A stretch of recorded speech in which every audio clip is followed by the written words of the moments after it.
მოგესალმებით, დიდი მადლობა, რომ დაგთხოვდით ინტერვიუზე, რადგან თქვენი როგორც რუსი ოპოზიციონერისა და ნავალნის გუნდის წევრის პოზიცია, ანალიზი ძალიან საინტერესოა, ისევ როგორც საქართველოში, რუსეთში, სომხეთსა და უკრაინაში მიმდინარე პროცესებზე. დავიწყოთ პუტინის რუსეთით, რომლის დატოვებაც თქვენ იძულებით მოგიხდათ. რა მდგომარეობაშია რუსეთი უკრაინასთან ომიდან მეხუთე წელს? მუდმივად საუბრობენ, რომ პუტინის რეიტინგი ეცემა, ხალხი გაბრაზებულია და შიდა კლანური კონფლიქტებია. ინტერნეტის შეზღუდვამ დიდი უკმაყოფილება გამოიწვია. სინამდვილეში რა ვითარებაა? არის ბზარები? თუ პუტინი ისევ მყარად აკონტროლებს სიტუაციას? Well, first, I think Russia broadly is coming to realization that the war in Ukraine and the standoff with the democratic world is a dead end. პირველ რიგში ვფიქრობ, რუსეთი მთლიანობაში აცნობიერებს, რომ ომი უკრაინაში და დაპირისპირება დემოკრატიულ სამყაროსთან ჩიხში შევიდა. გამარჯვება შეუძლებელია და პრობლემები სულ უფრო იზრდება. ამბობენ, რომ სერიოზული პრობლემებია სამხედრო სფეროში, სამხედრო წარმოებაში, ეკონომიკასა და საზოგადოებაში. ამას ემატება უკრაინის ყოველდღიური დარტყმების შედეგები რუსეთის ტერიტორიაზე, რაც დიდ შეფერხებებს იწვევს, მაგალითად აეროპორტებში, მოსკოვსა და სანქტ-პეტერბურგში. თუმცა დასავლეთში ხშირად ვერ აცნობიერებენ, როგორი ტიპის საზოგადოება შექმნა პუტინმა. დასავლეთში, როცა ხალხი უკმაყოფილოა ხელისუფლებით, აპროტესტებენ, არჩევნებზე ცვლიან ხელისუფლებას, ცვლილებები ხდება. რუსეთში კი პუტინი 20 წელზე მეტია ანადგურებს ყველა მექანიზმს, რომელიც პოლიტიკური ორგანიზების, აქტივიზმისა და პროტესტის საშუალებას იძლევა. შედეგად, არა მხოლოდ საზოგადოებაა პარალიზებული, არამედ ელიტებიც ვერ ახერხებენ ორგანიზებასა და წინააღმდეგობის გაწევას. ერთ-ერთმა ჩემმა წყარომ რუსეთში მითხრა: ჩვენნაირებს უფრო ხშირად აკავებენ ვიდრე თქვენნაირებს. თუ ყოველ დღე რუსულ ამბებს გადახედავთ, ნახავთ, რომ მუდმივად აპატიმრებენ მინისტრების მოადგილეებს, გუბერნატორების მოადგილეებს, მერებს ან სახელმწიფო კორპორაციების მენეჯერებს. ქვეყანაში ღრმა შიშის ატმოსფეროა. ყველა, ვისაც ოდნავ მაინც მნიშვნელოვანი პოზიცია უკავია, მუდმივი კონტროლის ქვეშაა. ამიტომ ადამიანებს ორგანიზება თითქმის არ შეუძლიათ. რთულია ქვეყნის მძიმე მდგომარეობაზე ლაპარაკიც კი, რადგან საუბარი შესაძლოა ჩაიწერონ და უსაფრთხოების სამსახურებს გადაეცეს. ადამიანები ძალიან ფრთხილად იქცევიან. ანუ არსებობს დიდი დისტანცია ორ მდგომარეობას შორის. ერთი მხრივ ხალხი და ელიტები უკმაყოფილო არიან. მეორე მხრივ მათ თითქმის არ აქვს მექანიზმები, რომ რამე შეცვალონ. ამიტომ დასავლეთში გავრცელებული საუბრები პუტინის წინააღმდეგ შესაძლო გადატრიალებაზე ჯერ ნაადრევია. ის ნამდვილად კარგავს ავტორიტეტსა და პოპულარობას, მაგრამ ამას და რეალურ პოლიტიკურ ცვლილებებს შორის დიდი უბსკრულია. ჩემი აზრით, თავისუფალმა სამყარომ პუტინზე ზეწოლა უნდა გააძლიეროს, უკრაინის დახმარებით, სანქციების გამკაცრებით და ასე შემდეგ. ეს მას კიდევ უფრო დაასუსტებს და მომავალში პოლიტიკური ცვლილებების შანსს გაზრდის. By helping Ukraine, by enhancing sanctions and so on, to make him even weaker, which increases the odds for certain political changes to happen in Russia, not today, but possibly, at some breaking point in the future. მაგრამ მაინც უკვე ვიცით, რომ ამ ომში თითქმის მილიონი ადამიანი დაიღუპა. შეიძლება თუ არა ამ უზარმაზარმა მსხვერპლმა მაინც ბოლოს და ბოლოს პროტესტი გამოიწვიოს. პუტინის ჯარები ზაპოროჟიესა და დნიპროპეტროვსკის მიმართულებებიდან უკან იხევენ, რაც ომის დასაწყისში წარმოუდგენლად ჩანდა. შეიძლება ამან საზოგადოებრივ განწყობაზე და პროტესტზე იმოქმედოს? One of the big changes in the past few years are very clearly can be seen also on the internet are cemeteries. ბოლო წლებში რუსეთში ერთ-ერთი ყველაზე თვალსაჩინო ცვლილება სასაფლაოებია. ადამიანები ხშირად სტუმრობენ სასაფლაოებს, რადგან იქ ნათესავები ყავთ დაკრძალული. და ისინი ხედავენ, რომ სასაფლაოები ფაქტობრივად აფეთქებულია ახალი საფლავებით. ადგილობრივ მედიაში ერთ-ერთი ყველაზე ხშირი კონფლიქტი მიწების გამოყოფას ეხება.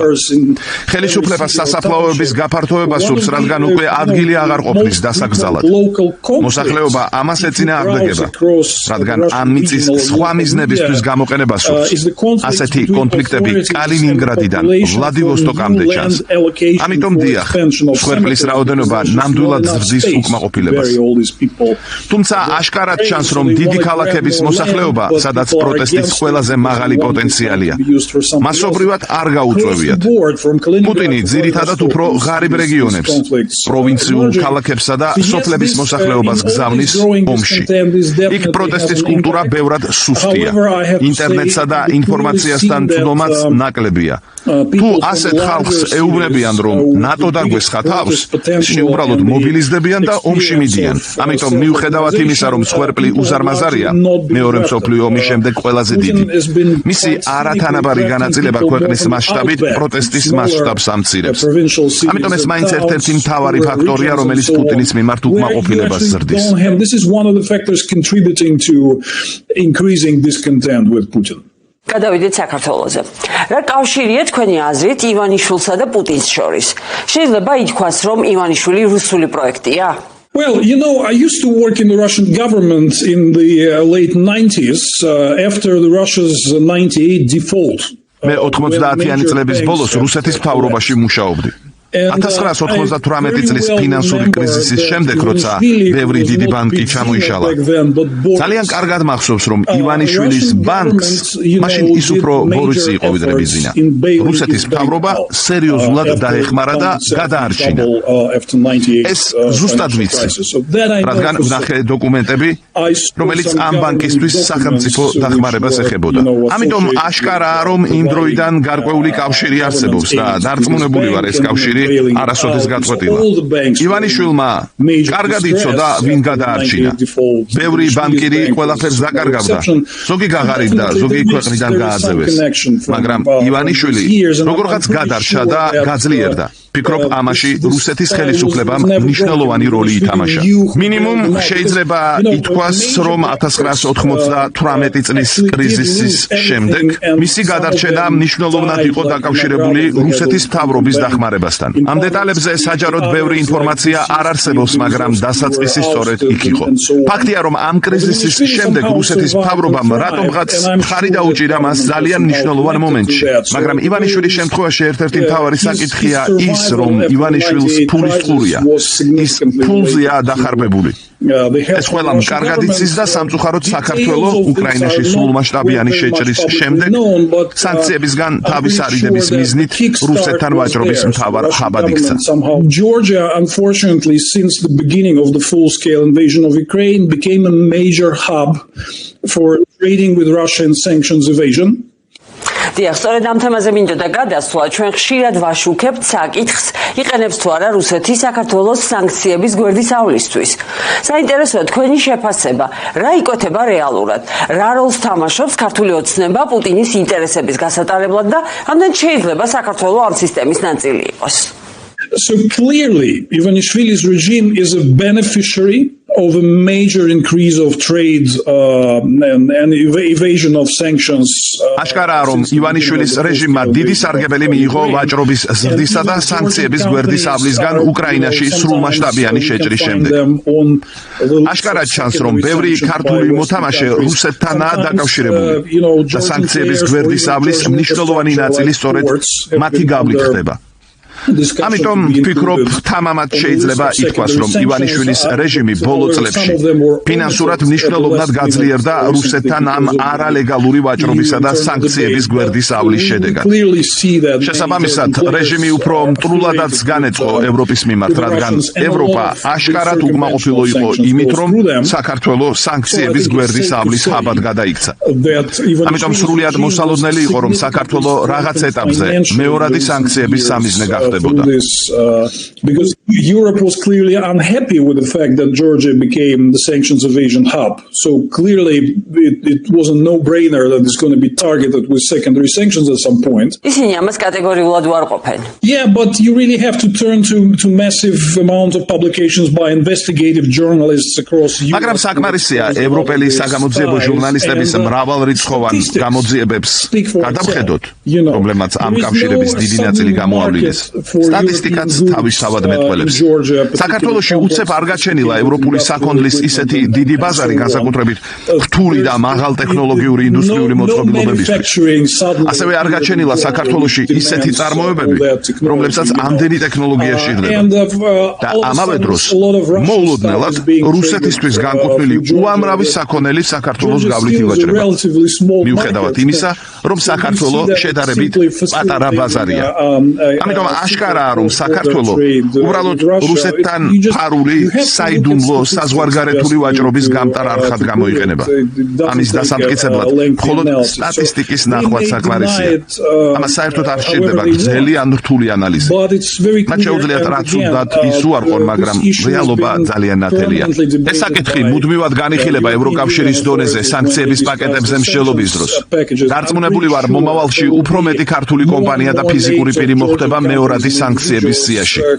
რადგან ისინი რუსეთთან სანქციების გვერდის ავლის ვაჭრობას უწყობენ ხელს. ეს ვაჭრობა ძალიან აქტიური და მომგებიანი იყო.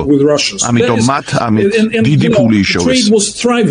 So they got obviously a lot of money from it, which is that is proven by statistics and simple analysis of the cash flows, and you don't have to go far to see these numbers. მე მაინც მინდა დავუბრუნდე თბილისსა და მოსკოვს შორის კომუნიკაციის არხებსა და საშუალებებს. ვინ შეიძლება იყოს საკონტაქტო პირი პუტინსა და ივანიშვილს შორის და რა ტიპის ურთიერთობაზე ან რა გზებით შეიძლება ხდებოდეს ასეთი კომუნიკაცია? Well, because Ivanishvili is a former Russian oligarch. რადგან ივანიშვილი ყოფილი რუსი ოლიგარქია, დარწმუნებული ვარ, მას საკმარისი ბიზნეს კავშირები აქვს რუსეთის გაუმჭვირვალე ბიზნეს გარემოში. როგორც ვნახეთ ამერიკის შეერთებული შტატების გამოძიებებიდან რუსეთის ჩარევაზე ამერიკულ არჩევნებში და სხვა მაგალითებიდან, ვიცით, რომ რუსეთში საკმარისზე მეტი ბიზნეს ფიგურაა, ვისაც შეუძლია შუამავლის როლი შეასრულოს და შეტყობინებები გადასცეს. ასევე დარწმუნებული ვარ, რომ ივანიშვილის დროს საქართველოს სულ უფრო მეტად ხდება რუსეთის უსაფრთხოების სამსახურებისთვის ერთგვარი სათამაშო მოედანი. იქ ძლიერი წარმომადგენლობა აქვს და არსებობენ ადამიანები, რომელთაც შეუძლიათ საჭირო შეტყობინებების გადაცემა. ამიტომ საქართველოს რუსეთის მჭიდრო თანამშრომლობის ფონზე უკანა არხების დეფიციტი ნამდვილად არ არის. ამას გარდა ივანიშვილს რუსული ბიზნეს წარსული და უამრავი კონტაქტი აქვს. თუმცა მგონია, რომ საქმე მხოლოდ შეტყობინებებში არ არის. ივანიშვილმა სავარაუდოდ ძალიან კარგად იცის რა უნდა პუტინს მისგან. ხშირად პირდაპირი მითითებებიც კი აღარ არის საჭირო. უკვე აშკარაა, რომ რუსეთი დადებითად უყურებს საქართველოს მონაწილეობას სანქციების გვერდისავლაში და ევროკავშირთან ურთიერთობების გაუარესებას. ამ ყველაფერზე მოსკოვიდან საჯარო დადებითი შეფასებებიც კი იყო. ასე რომ პირდაპირი ინსტრუქციებიც კი ხშირად აღარ არის საჭირო. ყველაფერი საკმაოდ ადვილად იკითხება. So it doesn't even take an instruction to do it. I think it's very easy to figure out. გასაგებია. თქვენი აზრით, რა არის ივანიშვილის მხრიდან პუტინთან ურთიერთობაში გადამწყვეტი? ფინანსური დაინტერესება თუ შიში? Financial interest obviously plays a key role, but ფინანსური ინტერესი აშკარად მნიშვნელოვან როლს თამაშობს. თუმცა ვფიქრობ, თავიდანვე ნათელი იყო, რომ ივანიშვილმა ძალაუფლება ხელში იმიტომ ჩაიგდო, რომ ხელიდან აღარ გაეშვა. მას სურდა გამხდარიყო კიდევ ერთი ძლიერი ლიდერი, როგორც ნახეთ მაგალითად რეგიონის ბევრ ქვეყანაში, სადაც ლიდერები არჩევნებით მოდიან. შემდეგ ისინი ძალაუფლებას აძლიერებენ და ქმნიან პიროვნებაზე დაფუძნებულ რეჟიმს. ჩანს, რომ ივანიშვილიც ამ მიმართულებით მიდიოდა თავიდანვე. ევროკავშირი და დასავლეთი ამას ვერ მიიღებდნენ, რადგან ისინი დემოკრატიისა და კანონის უზენაესობის მხარდაჭერას ითხოვენ. ამავდროულად მოგეხსენებათ, რუსეთს ძალიან მოსწონს და მიესალმება ამ მეგობრულ პერსონიფიცირებულ დიქტატურებს. რათა პუტინმა შეძლოს მათი ექსპლუატაცია საკუთარი სარგებლისთვის. ასე რომ ცხადია, საქართველოს ბოლო წლების პოლიტიკური ტრაექტორია რუსეთისთვის უფრო ხელსაყრელი გახდა. ხოლო ევროპასთან დამოკიდებულება კი უფრო კონფლიქტური. საბოლოოდ ეს არის როგორც ფინანსური ინტერესების, ისე პოლიტიკური მიმართულების კომბინაცია. საქართველოს მოძრაობა სისტემისკენ, რომელიც უფრო ახლოსაა პუტინის ტიპის ძალაუფლებრივ მოდელთან და შორს ევროპული დემოკრატიისგან. Which is not welcomed by the democratic Europe, but instead embraced by Putin. დიახ, ამას ჩვენ ყოველდღიურად ვხედავთ და ჩვენს თავზე ვგრძნობთ. თქვენ ენერგეტიკის სფეროდან მოდიხართ, რა შეგიძლიათ გითხრათ ბიძინა ივანიშვილის გაზპრომთან კავშირებზე? ამბობენ, რომ ის ერთ-ერთი აქციონერი იყო. შესაძლებელია თუ არა, რომ დღესაც ჰქონდეს მას გარკვეული კავშირები გაზპრომთან? I'm not sure about that, and I think this would have been like a very unwise exposure on his part. ამაში დარწმუნებული არა ვარ. და ვფიქრობ ეს მისი მხრიდან ძალიან უგუნური გამოაშკარავება იქნებოდა, თუმცა არც უარყოფ. ნამდვილად ვფიქრობ, რომ ის ფაქტი, რომ ის წარსულში ძალიან ღრმად იყო ჩაფლული რუსეთის ენერგეტიკულ ბიზნესში, ბევრ მინიშნებას იძლევა მის წარსულსა და რუსეთში მის კავშირებზე. ასე რომ ვფიქრობ, გარკვეულ მომენტში შესაძლოა მან ეს გაცვალა, რათა სრულად დასახლებულიყო საქართველოში და თქვენს ქვეყანაზე კონტროლი და ბატონობა დაემყარებინა. მაგრამ აქ მნიშვნელოვანია ის, რომ მან რუსეთიდან ჩამოიტანა მეთოდები, რომლებსაც დიდი ოლიგარქიული რუსული ბიზნესი იყენებს, რაც გულისხმობს ადამიანების, საზოგადოების, მედიის სრულ კონტროლსა და მოსყიდვას და რეპრესიებს მათ წინააღმდეგ, ვინც არ ემორჩილება. ამას შეიძლება გაზპრომის კულტურაც უწოდოთ, რომელიც მან რუსეთიდან გადმოიტანა. არ ვიცი, დღესაც აქვს თუ არა კომერციული კავშირები გაზპრომთან, მაგრამ ეს პრაქტიკა აშკარად თან გამოიყოლა. ეს არის პოლიტიკური კონტროლისა და პირადი გამდიდრების მოდელი, რომელიც რუსეთში გაზპრომისა და პუტინის სისტემასთანაა დაკავშირებული. ეს არის ის, რასაც პუტინი და გაზპრომი აკეთებენ და ვფიქრობ, ბიძინა ივანიშვილი თითქმის იმავე მოდელს ამკვიდრებს საქართველოში. This is what Putin and Gazprom do, and I think Bidzina is replicating pretty much the same thing in Georgia. დიახ, მას ფაქტობრივად მძევლად ყავს აყვანილი ქვეყანა და საქართველოთი ვაჭრობს და ძალიან სამწუხარო რეალობაა, რომ რეგიონის ქვეყნებიდან ასე რადიკალურად მხოლოდ საქართველო უპირისპირდება დასავლეთს. თუმცა დასავლეთის რეაქცია შესაბამისად მკაცრი და ადეკვატური არ არის. რატომ აძლევს ევროპა და ამერიკა ივანიშვილს ამდენის უფლებას? აი თუნდაც ანაკლიის სპორტი, რომელზეც ამერიკელებს უარი უთხრეს. რით არის გამოწვეული ამ ტიპის პოლიტიკა, რომელიც ივანიშვილს ფაქტობრივად ახალისებს? American administration currently is more ambiguous towards values and the rule of law, is more inclined towards making some sort of practical deals which they consider to be pragmatic. ამჟამინდელი ამერიკული ადმინისტრაცია ამჟამად უფრო ბუნდოვან დამოკიდებულებას იჩენს ღირებულებებისა და კანონის უზენაესობის მიმართ და უფრო მიდრეკილია გარკვეული პრაქტიკული გარიგებებისკენ, რომლებსაც ისინი პრაგმატულად მიიჩნევენ. ამიტომ ვფიქრობ, შესაძლოა მათ ივანიშვილთან ჯერ არ მიუღწევიათ იმ ეტაპამდე, როცა მას უვარგის პარტნიორად მიიჩნევენ. მათ ჯერ კიდევ სურთ ჩართულობა და ცდილობენ გარკვეული ერთობლივი პროექტების გაკეთებას. ამიტომაც არის, რომ ამერიკის შეერთებული შტატები ივანიშვილის მიმართ უფრო ბუნდოვან დამოკიდებულებას იჩენს. ვფიქრობ, ევროპას უფრო მეტი მიზეზი აქვს შეშფოთებისთვის, რადგან ევროპელებმა ძალიან კარგად დაინახეს და იციან სადამდე მიდის ეს ყველაფერი. როდესაც გაქვს პიროვნებაზე დაფუძნებული მაფიოზური დიქტატურა, ჩვეულებრივ ასეთი ქვეყნები მთავრდება პუტინის გავლენის სფეროში. როგორც ეს მოხდა მაგალითად უნგრეთსა ან სერბეთში, ან დასავლეთ ბალკანეთის ზოგიერთ ქვეყანაში და ასე შემდეგ. ამჟამინდელი ადმინისტრაციის პირობებში, რა თქმა უნდა, დამოკიდებულება განსხვავებულია, მაგრამ დარწმუნებული ვარ, რომ თუ ივანიშვილი ზედმეტად შორს წავა, რაც ჩემთვის არ წარმოადგენს კითხვას თუ, არამედ როდის, მაშინ ეს ამერიკასაც შეაშფოთებს. Which is to me not a question of if, but a question of when. I think it will make the US worried too. იმედია ეს რომ მალე დადგება. სამაგიეროდ სომხეთმა შთამბეჭდავი გარღვევა მოახდინა, სულ მალე გადამწყვეტი არჩევნები აქვთ. ხედავთ ევროპის და ამერიკის ძალიან დიდ მხარდაჭერას.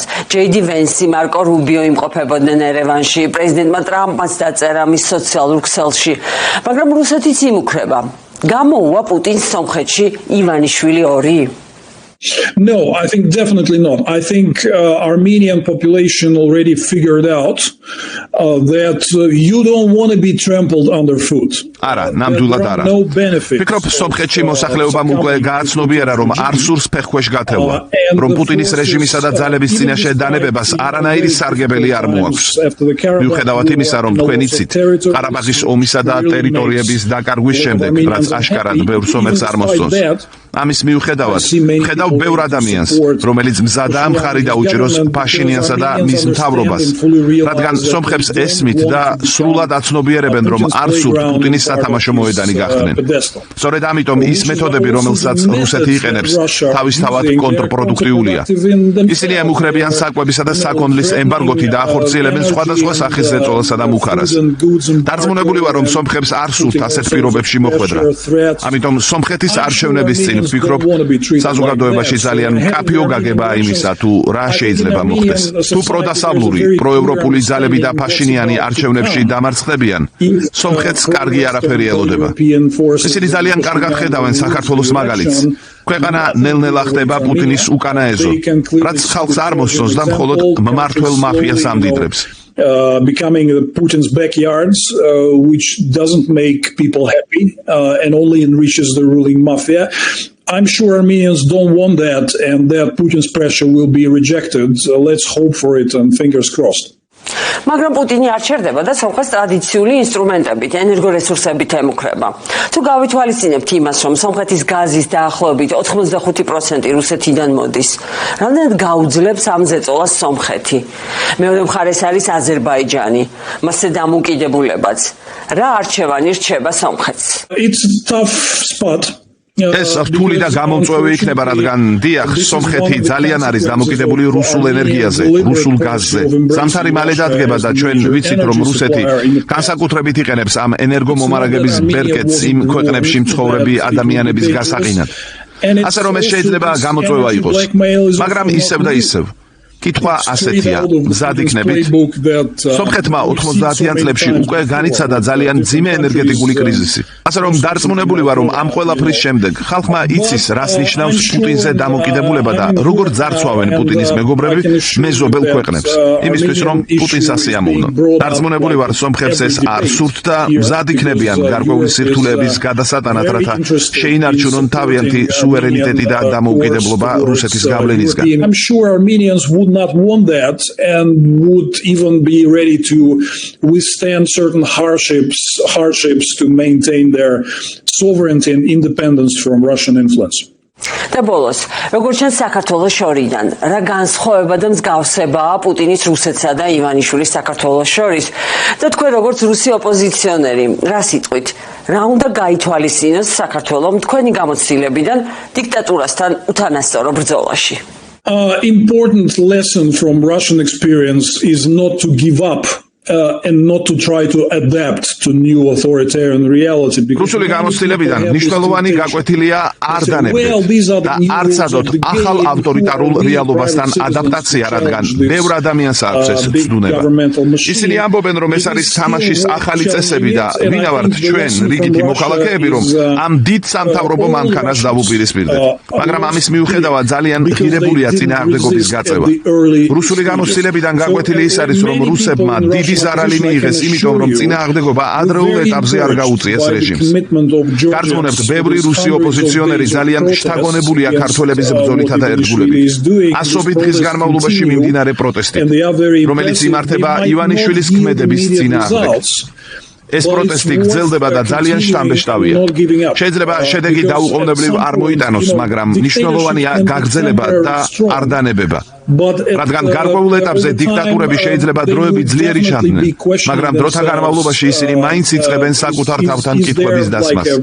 არსებობს თუ არა პერსპექტივა. რამდენიმე წლის წინ ბევრი ფიქრობდა, რომ რუსეთი ძალიან გამძლეა დასავლური ზეწოლის მიმართ, მაგრამ ეს მხოლოდ ილუზია იყო. ზარები ჩნდება, რადგან სანქციები, ზეწოლა და თავისუფალი სამყაროს სოლიდარობა მუშაობს.